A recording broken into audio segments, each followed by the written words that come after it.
केंद्रीय रक्षा मंत्री राजनाथ सिंह ने राज्यसभा में कहा कि भारत चीन विवाद को लेकर बयान जारी किया।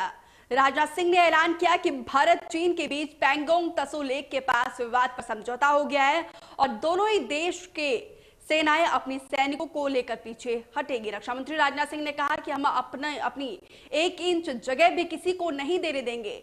चीन पिछले साल भारी संख्या में गोला बारूद इकट्ठा किया था। हमारी सेनाओं ने चीन के खिलाफ उपयुक्त जवाब कार्रवाई की थी। सितंबर से दोनों पक्ष एक दूसरे से बातचीत कर रहे हैं और एलएसी पर यथास्थिति करना ही हमारा लक्ष्य है। चीन ने 1962 के वक्त से ही काफी हिस्से पर कब्जा किया है। भारत ने चीन को बॉर्डर के हालात पर, रिश्तों पर असर पड़ने की बात भी कही है। करीब 1 साल से भारत और चीन के बीच जो तनाव की स्थिति चलती आ रही थी, अब ये कहीं ना कहीं सुलझता हुआ नजर आ रहा है। अप्रैल तक दोनों देशों के बीच हालात सामान्य रहने की उम्मीद जताई जा रही है।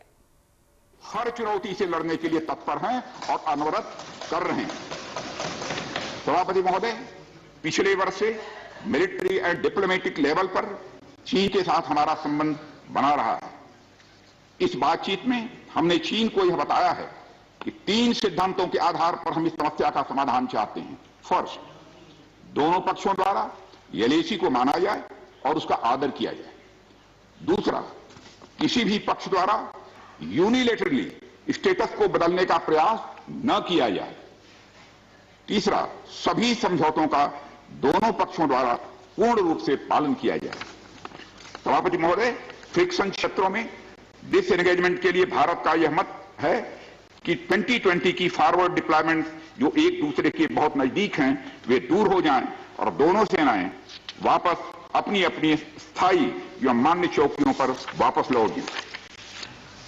सभापति महोदय, बातचीत के लिए हमारी स्ट्रेटेजी तथा अप्रोच माननीय प्रधानमंत्री जी के इस दिशा निर्देश पर आधारित है कि हम अपनी 1 इंच जमीन भी किसी और को नहीं लेने देंगे।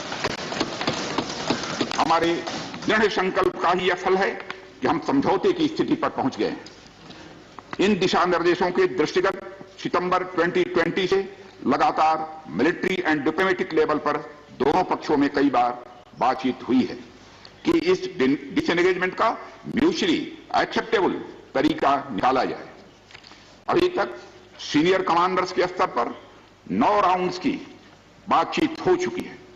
राजनयिक स्तर पर भी WMCC यानी working mechanism for consultation and coordination of India China border affair के तहत भी बैठकें होती रही हैं। पिछले वर्ष से चीन के द्वारा उठाए गए कदमों के कारण पीस एंड ट्रैंक्विलिटी पर प्रतिकूल असर पड़ा है।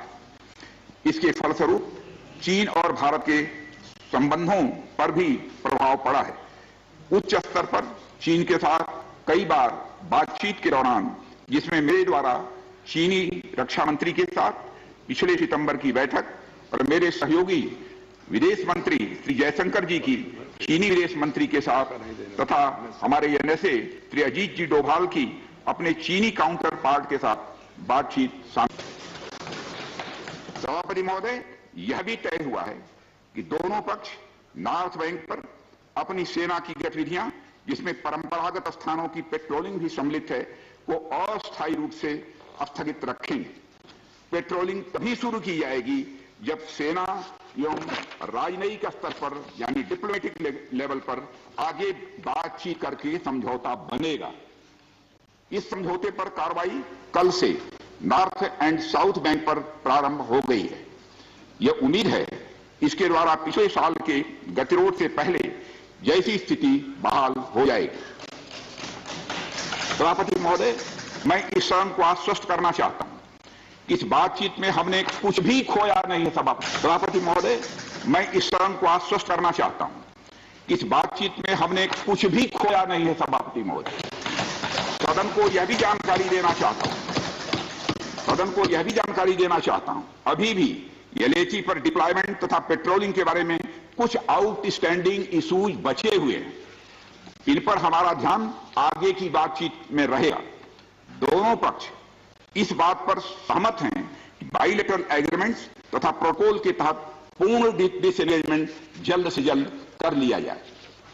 अब तक की बातचीत के बाद चीन भी देश की संप्रभुता की रक्षा के हमारे संकल्प से पूरी तरह और अच्छी तरह अवगत है। हमारी यह भी अपेक्षा है कि चीन द्वारा हमारे साथ मिलकर बचे हुए मुद्दों को हल करने का पूरी गंभीरता के साथ प्रयास किया जाएगा। सभापति महोदय, मैं इस सदन से आग्रह करना चाहता हूं कि मेरे साथ संपूर्ण सदन हमारी आर्म्ड फोर्सेस की इस विषम एवं भीषण बर्फबारी की परिस्थितियों में भी शौर्य और वीरता के प्रदर्शन की भूरी भूरी प्रशंसा करे। और सभापति महोदय, मैं ये कहना चाहता हूं कि जिन शहीदों के शौर्य और पराक्रम की नींव पर यह डिसएंगेजमेंट आधारित है, उन्हें देश सदैव याद रखेगा। सभापति महोदय।